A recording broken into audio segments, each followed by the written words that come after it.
This is the Frank and Friends Show. Hi there, I'm Frank Murphy. And I am author Thomas D. Taylor. And it's so thoughtful of your parents to name you that because it really limits your choices of profession, but it was right on target. I gave myself the name after dabbling in writing. Yeah. Well, I'm glad that you're here, Thomas, and we're going to learn about you and your books and how our paths have crossed multiple times. First of all, we'd love for you to subscribe, please, on YouTube. Hit that subscribe button, and I guess you smash the bell for notifications so you don't miss an episode of the Frank and Friends Show. Because sometimes, like today, I've had a busy week, and maybe it's a few hours later than usual, so if you had the notifications turned on, you wouldn't even be mildly surprised. And you can also listen on the audio podcast apps. Our merch, thank you for plugging the cup there. That's good. Mm-hmm. Loaded with water. The pint glasses, I think, are glorious and worthy of purchase. It is pool season time once I get the algae out of the water. It's disgusting right now, and I've just got to go buy several more bottles of Polyquad 60, is what the pool guy told me. I finally got a pool guy who let me know on the secret. I was wasting all this money on pool chemicals at the regular, retail stores, and they don't have enough juice in them. This guy said, "Nah, you got to get the Polyquad 60." So I went and got that, and it works better. But I've got such a bad algae problem; it's going to take 2 or 3 bottles. Anyway, pool towel is back in season. I don't want to interrupt you, but I want to talk about that towel because I can tell you right now that. When I was much younger, we spent 2 whole summers in Florida. Mm-hmm. And my mother went out and she decided that she was going to get a beach towel. And she was going to lay it down on the beach on the sand. And the fabric for that thing was exactly like this, where it was really comfortable. You can lay it down. And this is a 2-ply, so it's got like the cotton, I think, absorbent side, the terry cloth side, and then it's got the smooth, which has got some poly on it on this side for the printing, but it just feels soft. Yeah, I was going to say, you can't really go wrong with a towel like this. Yeah, it's nice. I would call this, I guess it's not really a beach towel as much as it is a mountain towel, but you could wear it, take it to the mountains and just jump in a stream. Yep. Cool yourself off in a mountain stream. Speaking of weather, I will point out that I am wearing short sleeves today, which is unusual because when the girls are here, I wear long sleeves because I don't want them to see my elbows. I've read a survey that the girls hate men's elbows, so I don't want to scare them away by pointing my knobby elbows at them. But I thought, just us guys today, I could get away with a short sleeve shirt. Yeah, well, I had kind of a wardrobe malfunction before coming over here, because one of the things, this is a dark shirt, right? Mm-hmm. And I'm going to be on the show, so I figure, okay, I'm going to take a lint brush to this thing so that, when I appear on camera, people are going to say, well, look, the guy's he's got all this cat hair all over him. So what's the last thing that happens before I leave? The cats want to wish me good luck, and they're crawling all over me, and it's like, well, thank you, I really appreciate that. Do the cats really want to wish you good luck, or are they just checking to see if you're alive? No, probably what they're doing is they want to be fed before I go out the door, Mm-hmm. They don't know when I'm coming back. See, cats creep me out in that they'll eat you once you're gone. Right. So, or part of you. I don't think they could devour all of you before you're found. But it's just something about I don't trust them. Yeah, neither do I. It's kind of like a fine line between being domesticated and then going back to the wild side. We had a dog when I was in high school, and I loved the dog. It was a nice dog, and but I don't know. My daughter's talking about getting a cat just to have a mouser around the house, And I don't know. I'm just not sure about cats. They can surprise you. We had, we got these 2 cats. They were cats that were in a hoarder house. And what does that mean? It means that somebody, had about 20 or 30 cats. A hoarder house. And they came. They went to the Humane Society. I thought there was some breed of cat, like a fancy, like hoarder house cat. Oh, have you tried hoarder house cat? It's like porterhouse steak. That's for other people. But we adopted them, and they're indoor cats, and we figured, all they're used to is being inside because that's where they were originally kept. Sure. And anyway, our neighbor, decided to do some construction on his property and stirred up a nest where mice were living.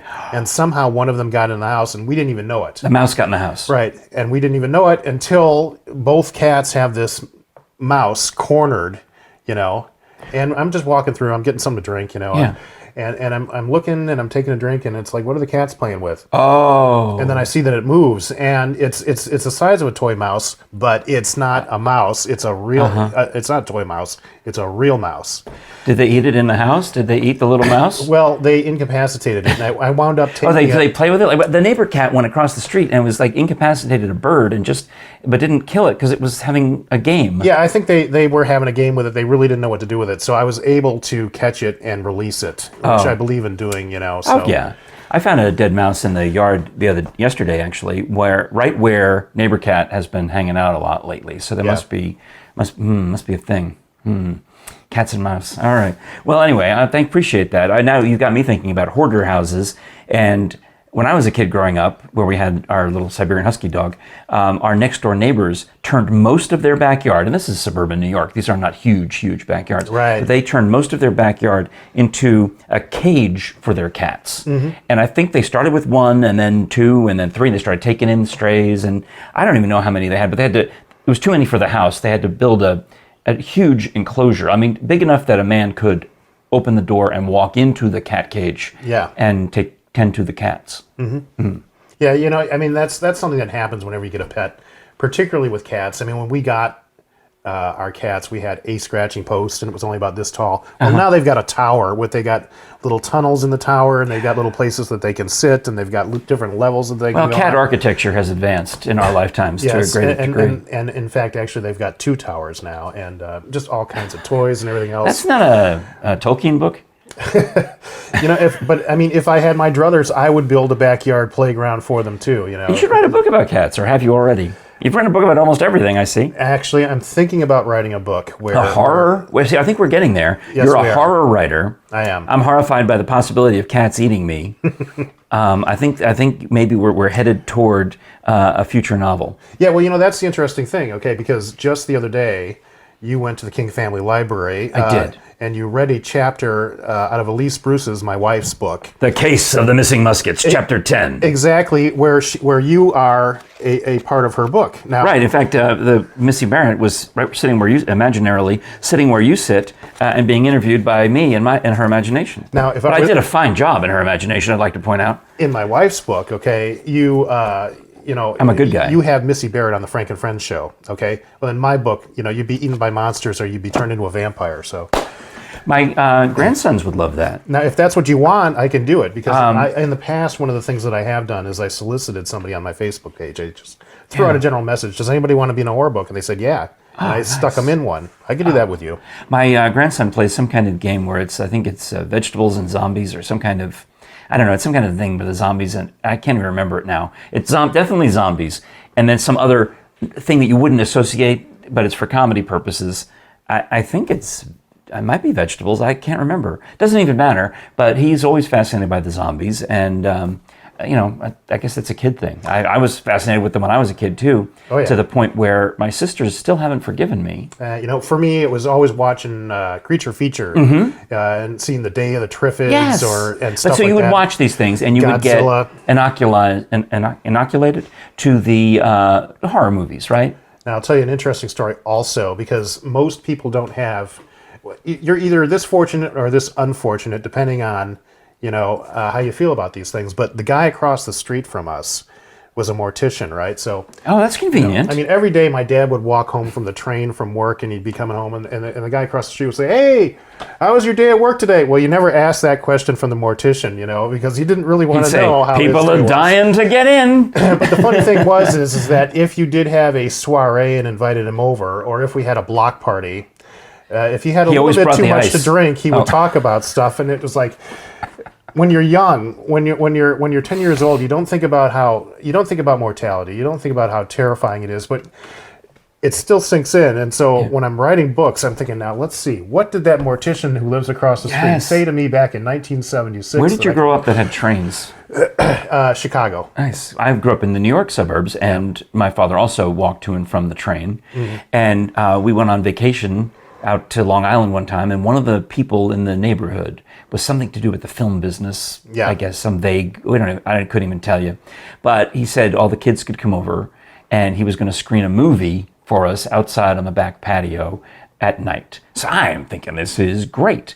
And my sisters, who are younger than me, 1 and 4 years younger than me, we all go. And it's Night of the Living Dead, okay? And I loved it. I thought it was hilarious. It was one of the funniest movies I've ever seen. And I'm just reveling in, oh, this is so ludicrous. There's zombies. Ha ha ha. Look at them. They're killing people. Ha ha ha. They turn into a zombie when they're dead. Ha ha ha. I thought it was great. Well, my sisters did not think it was great. My sisters were terrified by it. And apparently when we, instead of coming home via the street, I thought we can take the shortcut through the bulrushes because it's just easier. And sure, it was dark, but I knew the way. I mean, I was a kid. I knew every inch of that piece of property. I knew how to get from his house to my house and, all this business and not step in the lagoon. I know the bit.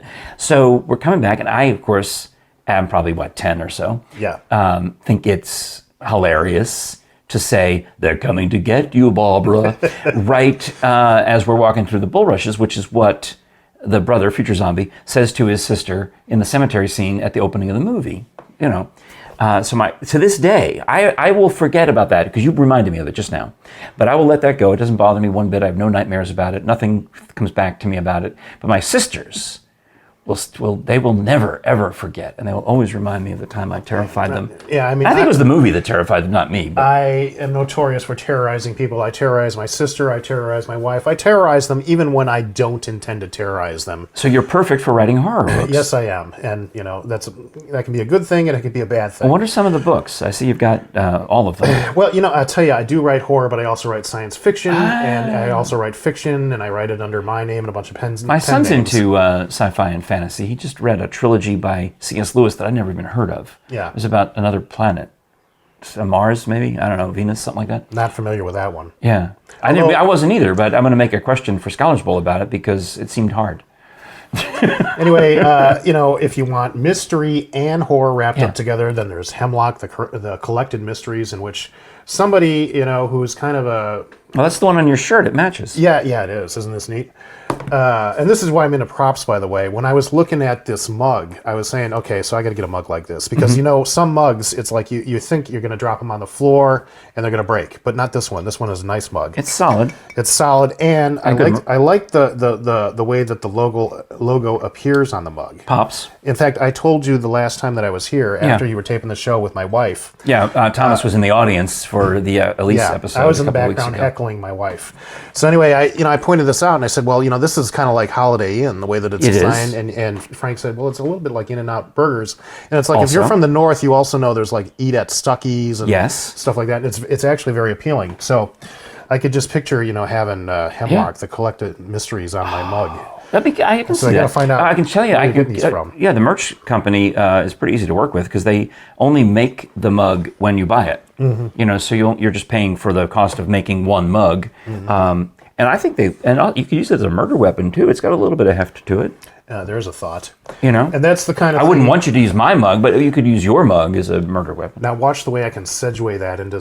So, like, all kinds of weird murder weapons are used in the commission of dastardly deeds in Hemlock, the Collected Mysteries. May I have an example, please?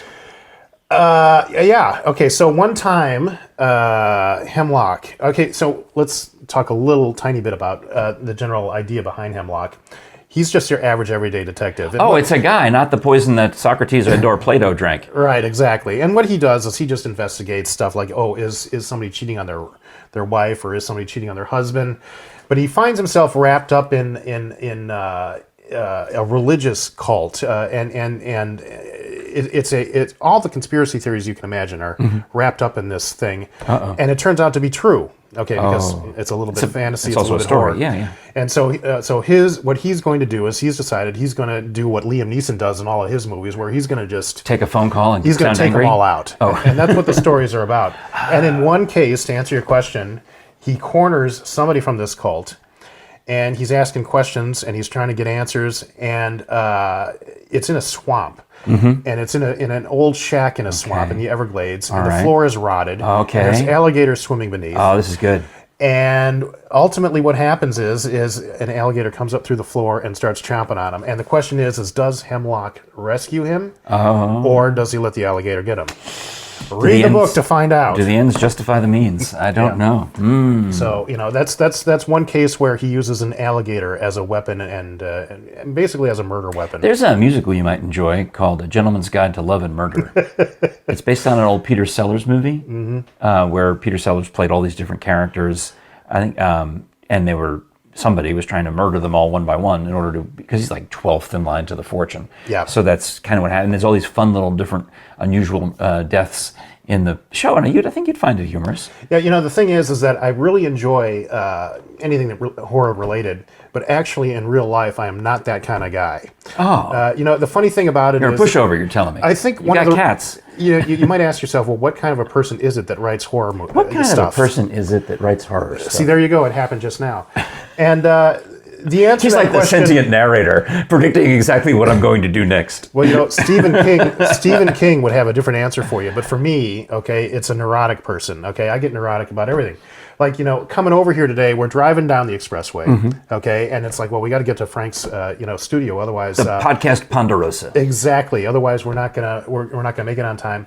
But I like to do the speed limit because. And you came early today because I have a funeral to go to, and I appreciate that. Exactly. Well, I wanted to be very considerate. Yes, you are very considerate. So I'm cruising down the road, and I'm doing the speed limit because that's what I like to do. And then I have to pass this guy because he's going slower than I am. And so as I'm passing him, anybody else, okay, would just be cruising along. And then he'd shift at lanes, and he'd pass the guy, and he'd go in front of him, and he'd go on. Yeah. But for me, once I exceed the speed limit, it's like I'm doing something illegal. Is there a cop around? Am I going to get arrested for this? Just for passing. Oh, right. No, you think and you're so fine. and if you're a horror writer, you take that to the next level. Yes. I mean, you might think to yourself, okay, so I know that there's no zombie that's going to attack my sister, but my sister doesn't know that. Well, how do you play on somebody else's fears? Oh. So if I got fears, I'll take them and I'll put them in the book, and then somebody else can pick up the book and read it, and they can, Alfred Hitchcock was terrified of police. Yeah. And that's part of the reason he put the scene in Psycho of Marion Crane getting pulled over by the cops. I mean, to Hitchcock, that is terrifying. Especially since she's just stolen the money and doesn't want to get caught and all those things. I mean, from my wife's Missy Barrett books, okay, she puts the police in her books all the time. As good guys, because the police are our friends, right? Of course they're. And I know that also. I mean, you had dare classes, I'm sure, in school. Yeah, I mean, and also before we, before you were at the library, we had another book launch at a different library. In Pigeon Forge. And the Pigeon Forge police showed up for that, and it's like, I'm talking to them and shaking hands, nice. And these are nice guys intrinsically, but at the same time, in the back of your head, it's like, they're going to know about that time back in 1992 when I blew the stop sign when I shouldn't have. You just assume that they're going to know if you're neurotic. I know I was listening intently to what you just said about blowing the stop sign, and they're going to know about the time in 1992. But at the same time, I left the kitchen window open to get some air, and the aforementioned cats are having a snarling scrawl out my kitchen window. Because there's a next door neighbor cat has been catting around. There's some other ones that are just show up from the woods, and sometimes they get into it. Little cat scrap. Okay. Well, this is all excellent. And speaking of things that are morbid, I am actually going to a funeral today, and I was worried about what I was going to wear. And then I remembered, I just went to a funeral last week, and there's going to be, I think, zero overlap. The one I went to last week was ultra-Catholic. They had a retired archbishop came down and did the funeral mass, and I mean, it was the smells and bells. It was the whole everything. Mm-hmm. Do you hear the cat? Yeah, I can hear the cat. I hope it's not picking up on the mic because it sounds like I brought him here. Terrible. I brought him here for atmosphere. That's my cat. Well, the funeral I'm going to today is a non-religious family, so I think I can get away with wearing the same, black and white outfit that I wore to the Catholic funeral. I think I'll be all right. So that takes one less thing I got to worry about. But when my friend sent me the notice about the death in her family, she said, I found out more about death and cremation than I care to, because she knows I love to talk about bonezones.com. Don't forget the S. And she's actually been here on the show, so she's very familiar with all of that. Dr. Bill Bass is the genius of the Body Farm at the University of Tennessee, author of Death's Acre. Really, John Jefferson does most of the writing, but Dr. Bass provides the scientific knowledge, and he's mainly retired now at 95 and a half. He'll be actually 96 in August. And he sounds good when I talk to him on the phone, so I got to go see him in person and see how he's doing. You got the fiction, you got the nonfiction, you got the hats, the other merchandise. You can have these things autographed. You can hire me to come do a presentation about Dr. Bass. I've got audio that I've collected from my various interviews with Dr. Bass and with John Jefferson over the years. I've got, I think, 10 hours worth, or maybe it's no, 10 interviews, 5 hours worth. I've got a lot of audio of them, and we can do presentations about any of the books in the series because I interviewed them every time a new book came out. So I recommend all that stuff highly. And I think I'll show the t-shirt maybe, because this is nice. Now that it's summertime, you got the short sleeve shirt. If you don't mind the ladies seeing your knobby elbows, the Body Farm shirt. This is the Dr. Bill Bass one. There's a lot of people who sell Body Farm stuff online, but they're just stealing the images from places, and they're getting kicked out of the various forensic anthropology Facebook groups. But this is the real deal from Dr. Bass. And the university has their version of the shirt. You can buy theirs too. I'm not saying you shouldn't. I'm just saying this one helps support Dr. Bass and his wife and all of the Bone Zones team. Bonezones.com. Don't forget. Yes. And I'm leaving this out for a minute because you wanted to touch it, hold it, play with it. For a couple of reasons. First of all, I did meet Doctors Bass and Jefferson. Oh, I think Jefferson's a Mister, but I'll let you slide. Yeah, Mister. Yeah. When at the Rosecrans Literary Festival, where they were the main speakers, my wife and I go and we sell our books there. And we also, for 4 years running, we painted some of the commercial art that they used to promote it. Good. But when we were there, we talked to them, and they were very personable. And it's amazing, really nice considering how many dead people they visit. But when my wife was on the show, I was looking at this thing, and I was like, now is this one of those cheap plastic things that you can crunch like an egg? And then, because I really wanted to get my hands on it, this is a nice solid piece of skull here. It's a paperweight.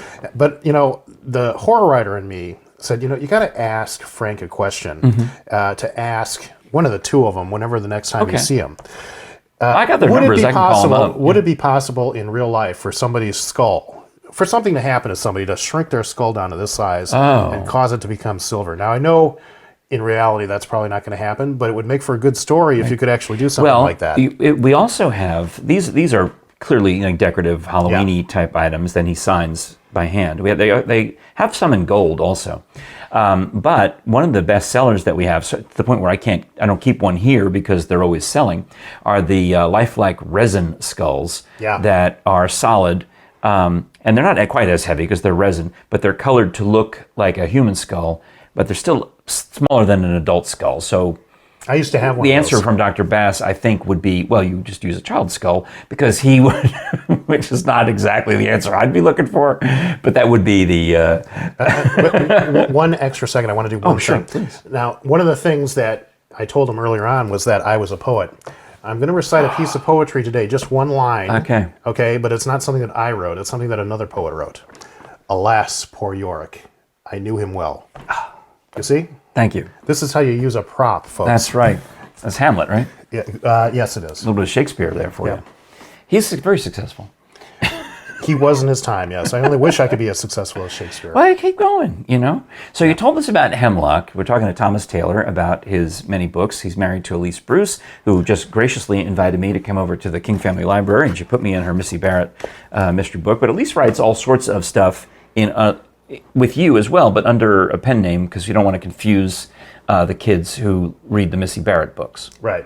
Yeah. We conspire together every year, or every couple of years. We put on an anthology of short stories, and they're usually horror stories. One of them is Flowers on Your Grave, and another one is Skeletons at the Feast, and the next one that's coming out will probably be entitled Ghost in the Machine. Oh, and, I have to talk to Sting and the police about that. When I write, I pretty much use my name if I'm going to write horror. Sure. It's Thomas D. Taylor, but in this case, she's no longer Elise Bruce. She's E.B. Taylor. Which really technically is also her name because she's married to you. Exactly. So good. But, naturally, the stuff that we're writing here isn't for children. Now, I don't have gratuitous gore, and I don't have sex or anything in the books. Yeah, we were talking about that at the library yesterday, and that impressed upon me, and I felt good about hearing that. Right. Well, the fact of the matter is that horror can be a moral tale. Okay, if you truck with the devil's going to be what you get. And another way to look at things is, you think to yourself, well, I'm going to do this, and what can possibly happen? And then the worst happens. Oh. And that's the way that life teaches you a lesson. Yeah. And I've written a number of stories in which that takes place. Those are the kinds of horror stories that I have. Sometimes it's I'm writing things that are a little bit more straightforward, and you can easily tell what the moral is. Other times, less so. Yeah. I can tell you about two brief stories that I've written. One is called The Cobalt Experiment, and it's about a kid who is really brilliant. I mean, you were talking earlier before the show about, your son was valedictorian and got this great job coming out of college. Yeah.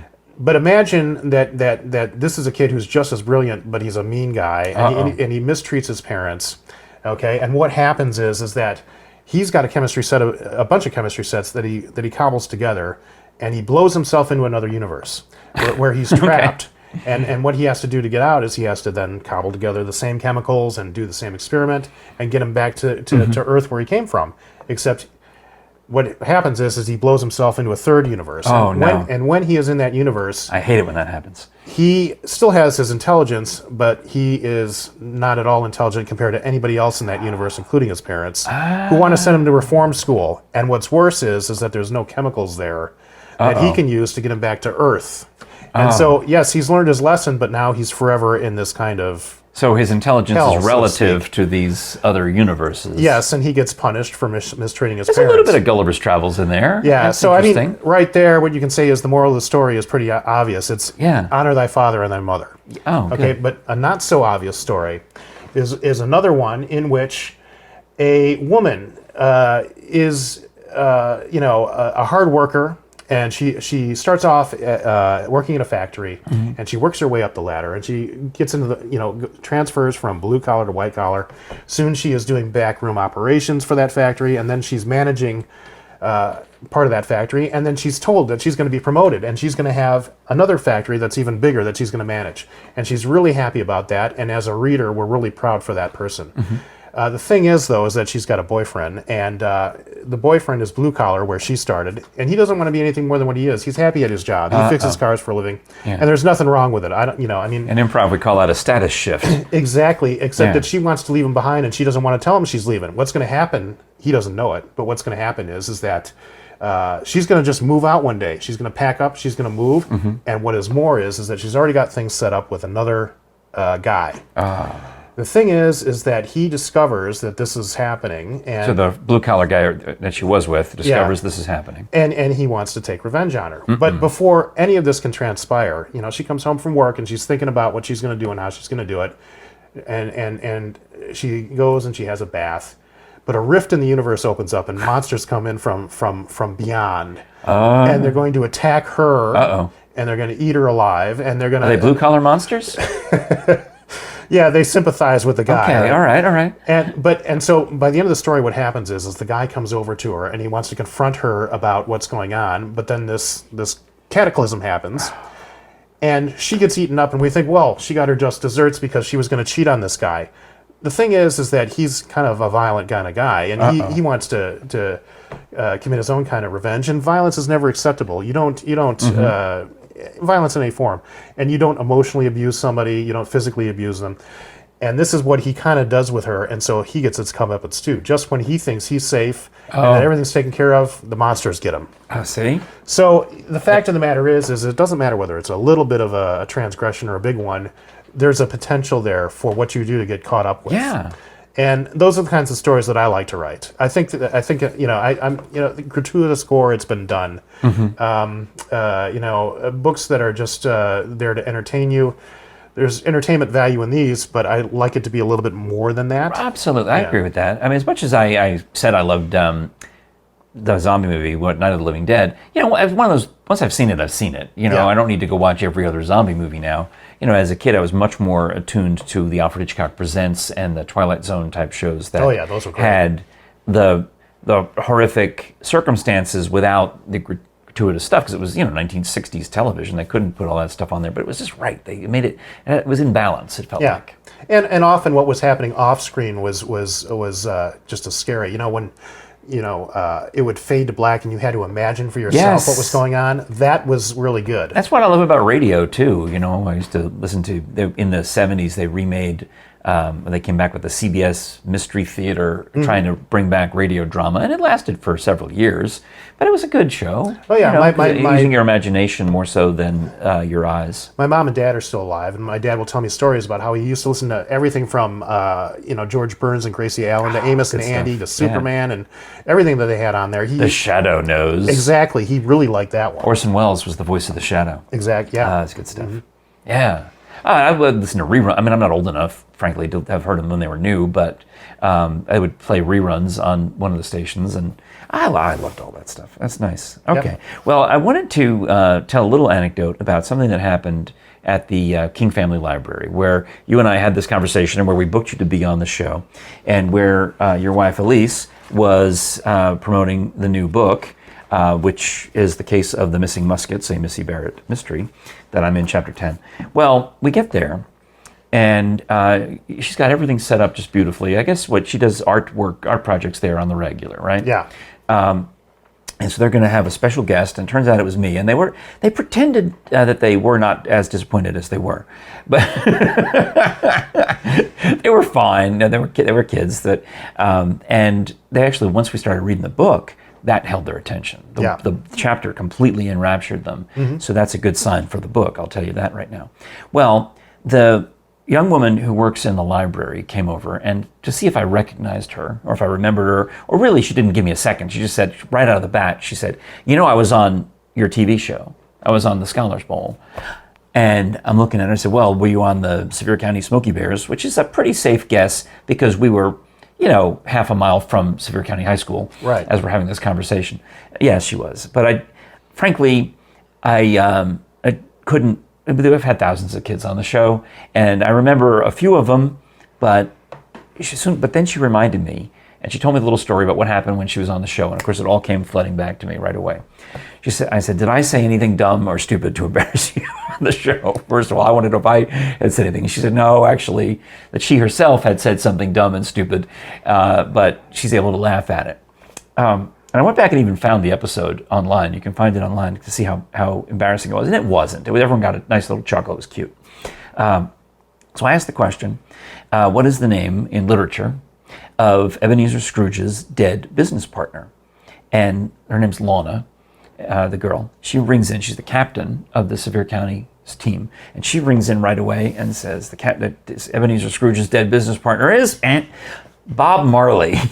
Now, I at this point can't do anything because the question's still alive. Yeah, exactly. It's still a live question. I said, no, it's not Bob Marley. Dobbins Bennett, Chance to Steal. And so one of the kids over there rings in and just goes, Marley? And I said, well, I have to take that. The answer is Jacob Marley, but Marley would be an acceptable answer had she just said Marley. But she eliminated the possibility of it being Jacob Marley by, as I said, putting it back into the reggae world.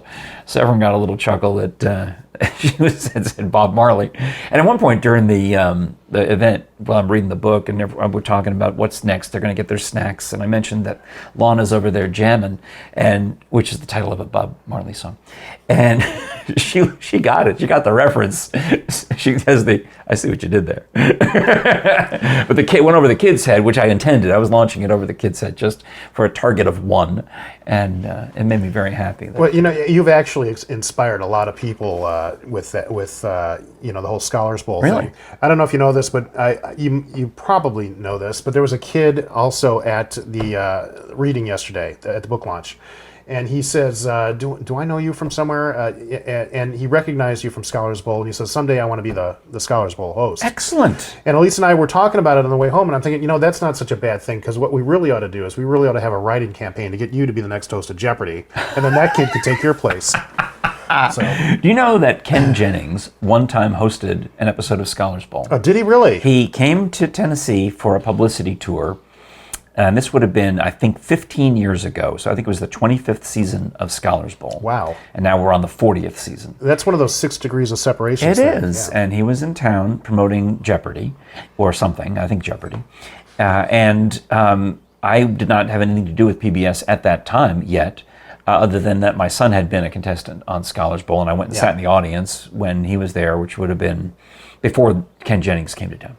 Well, so Ken hosted an episode, and there's an interview on YouTube with Ken, and the News Sentinel asked him about it, and he's talking about how difficult it was. Yeah. How, well, it's easier when you've got the answers in front of you, which is the old joke that every game show host will always say, but he was surprised at just the degree of difficulty to do it. I guess it was his first time hosting a show, so it's kind of interesting to see how well he's done on Jeopardy, I think. But I'm very complimented that I've got a few friends who say, you should be on Jeopardy. I'm like, well... Right, the producers of Jeopardy say, we got to get rid of these other people. Nobody else. We got to have him. Yeah. Well, I think my goal was to take over the Southeast. When the guys from Arkansas Scholars Bowl and Alabama Scholars Bowl finally retire, I can head down there and host their shows. It's time for you to expand your ambitions. Well, to toot my own horn for a minute, and it is the Frank and Friends show. So really, what else is this show about? Yeah. The Scholars Bowl is expanding even without me doing anything, because there's all these other PBS channels throughout Tennessee have ancillary channels. You've got .1, .2, .3, and so on, and they have need to fill programming. Right. So they've started running Scholars Bowl on some of these .2s and .3s in every other city on weekends. So I'll get comments from people who are watching in Nashville. And then, at least for the past few months, they've been running it every day in the morning during the Tennessee Education Block. There's a 2-hour block that all the PBS stations in Tennessee run, and each of the channels are supposed to contribute something. And one of the shows didn't work out, and there was a half-hour hole, and they had a little conference call, and somebody said, well, what about Scholars Bowl? We could throw that in there. Yeah. And now I got my friend Joe Gladstone, who is in the opera industry. He's well known as one of the best stage managers, and he would often come to Knoxville, goes to Nashville, he travels all over the country to stage manage productions. I got a message from Joe Gladstone one day, like, just pulled into Nashville, turned on my TV one morning, and there you are. It's interesting because, my wife and I were flipping through channels one day, and we came across Scholars Bowl, and it was like, this is a program that I would have liked to watch when I was a kid. I really wish that I could have seen it, and I really wish that I could have been a part of it and been a contestant. It's a great show to watch. I would love to have, if I had the money, or if I had the ability to go get the money from an underwriter, I would love to have an adult tournament of Scholars Bowl, like mostly people like yourself who are authors, or I've got a lot of radio friends, TV friends. I think it'd be fun to have a local, I was involved in local Dancing with the Stars. The very first, I started it, in fact, with two or three other people, Terry Morrow from the News Sentinel and Kim and Gretchen from the radio station. The four of us got together and we started Dancing with the Knoxville Stars. And I'm thinking of that because I got the 15-year memory of it on Facebook just this past week. It was April 23rd, whatever 15 years ago was, 2009.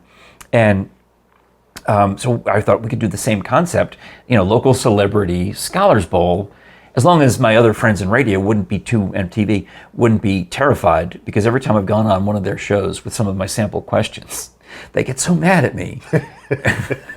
The girl from Channel 6, Veronica, I asked her, what does CNN stand for?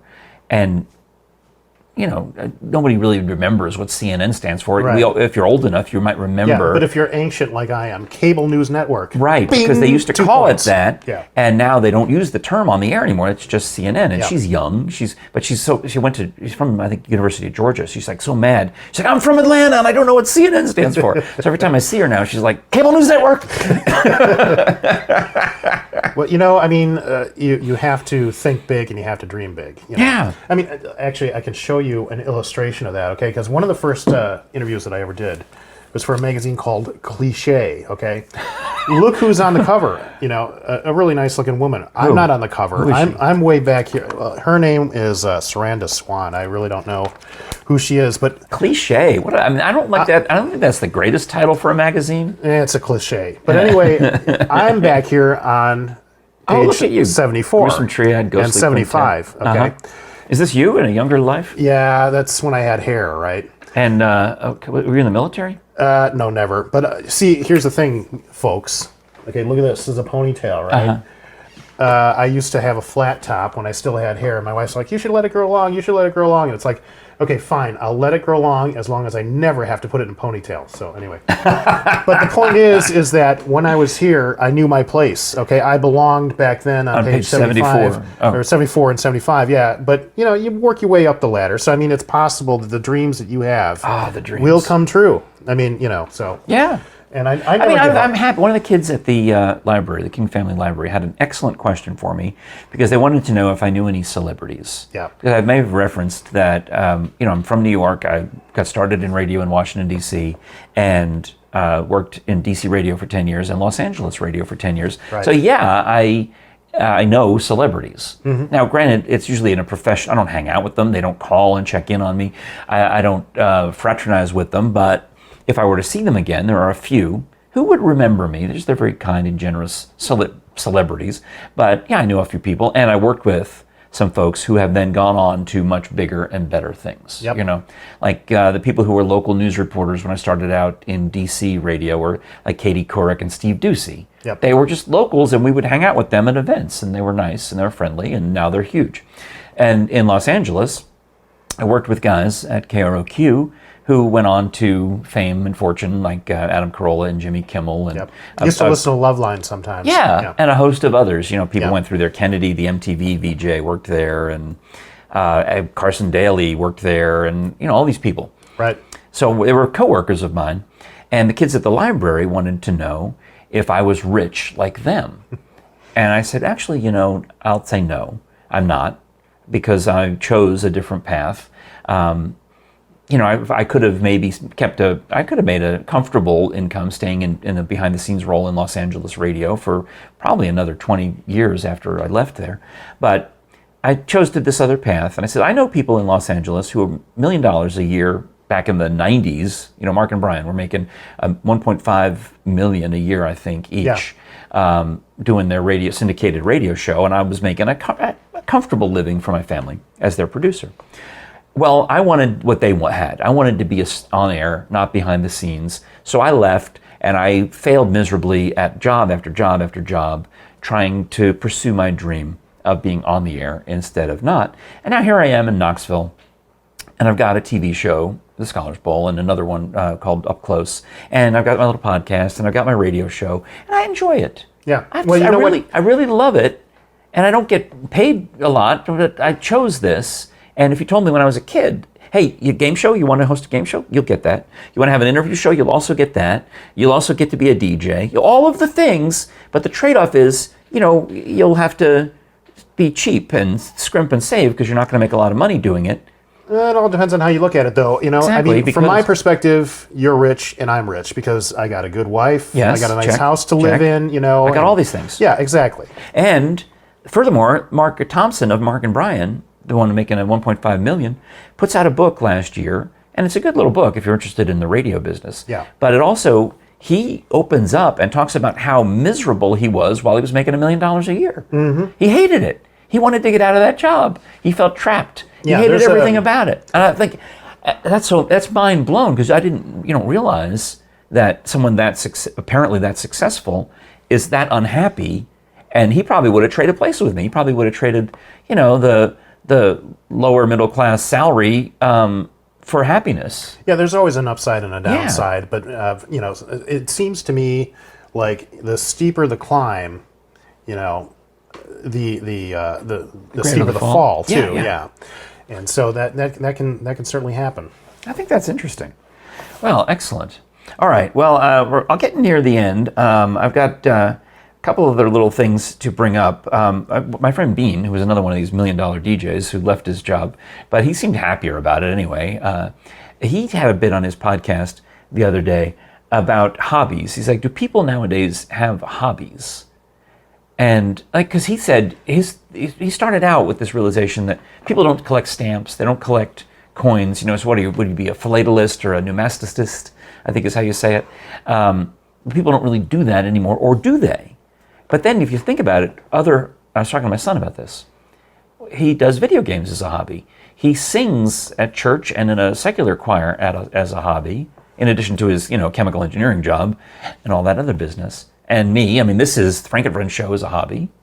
No, but you and I cross a line because we take our hobby like for me, it's talking out loud in front of a camera or on a microphone, and get paid for it, and try to become professional at the hobby. So then it's no longer a hobby. Well, I think, I mean, the way that I view it is that this is a job. Yeah. And I'm just lucky to be doing what I like to do. Yeah. And actually, this is not all I do. Also, I also do artwork, like I mentioned earlier. Yeah, you painted the signs for the Rose Glen Literary Festival. Exactly, and there's been other commercial art that I've done as well. And so there's that. And my wife does music, and I actually co-wrote a couple of songs with her. Oh. And I actually did her album cover, and so. Would you consider that a hobby, or because you get paid for that too? Well, I mean, these things started out as hobbies when I was much younger as a kid, and then I found ways to develop them into money makers, and you have too. And so when I'm working on them, it's no longer a hobby; it's a job. Okay, do you have? I devote specific amounts of time to writing and artwork and that kind of thing. Well, do you have an activity that you know you'll never get paid for? Because I can think of at least two off the top of my head for myself.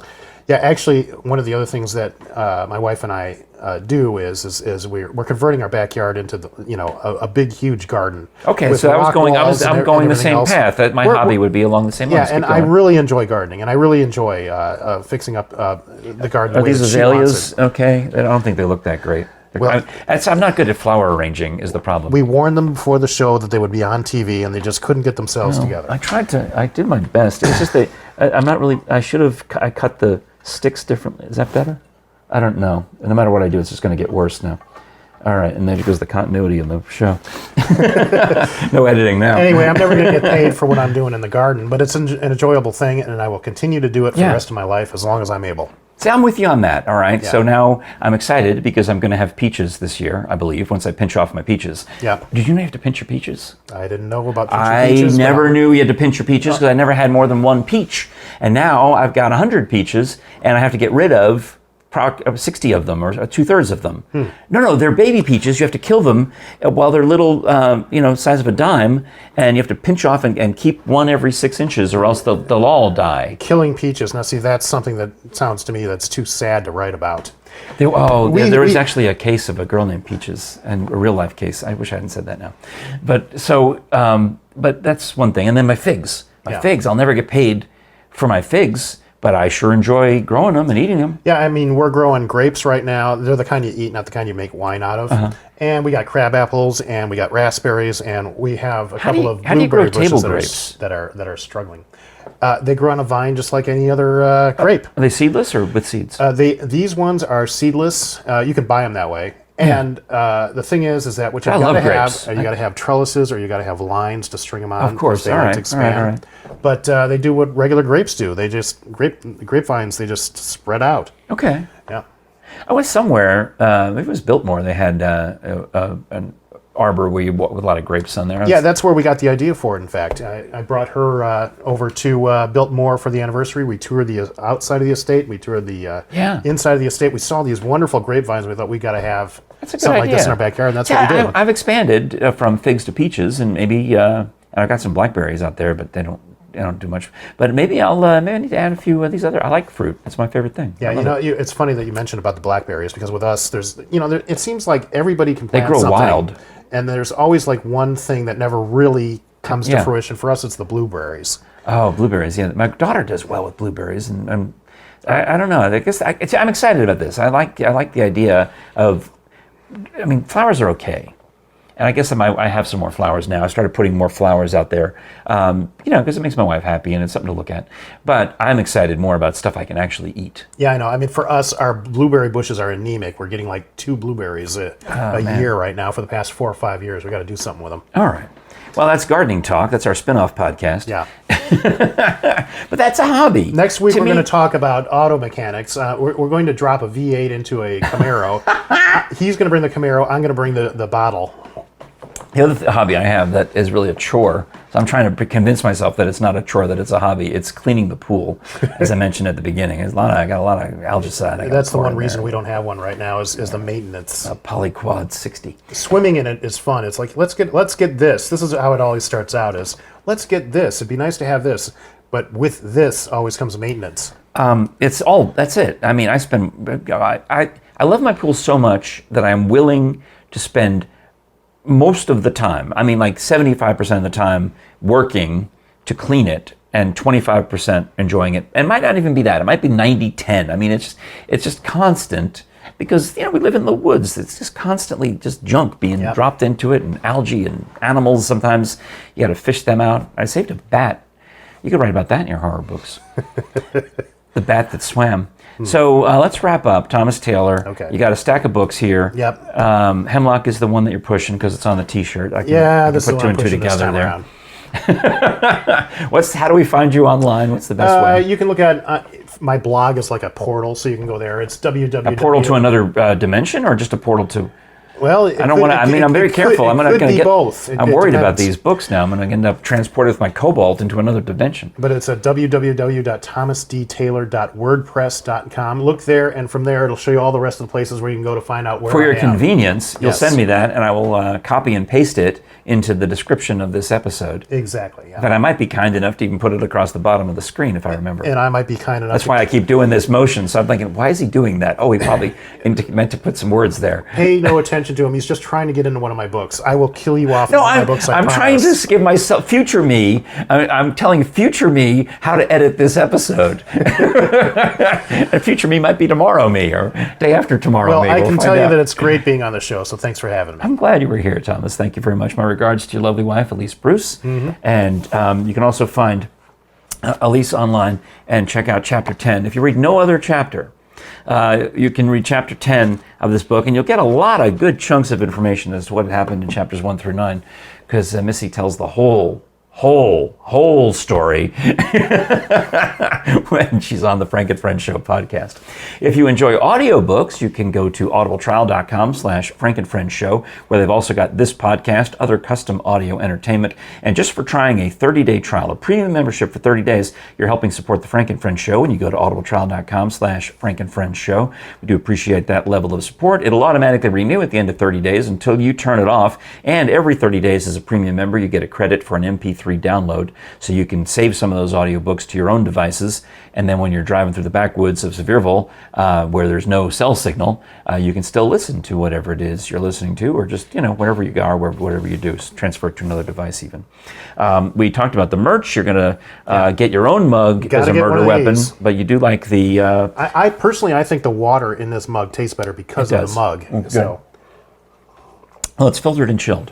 Frady and I did some day drinking with a hard cider last episode in these glasses, and it looked good. It looked good on camera. The amber with the foam on the top, it looked nice.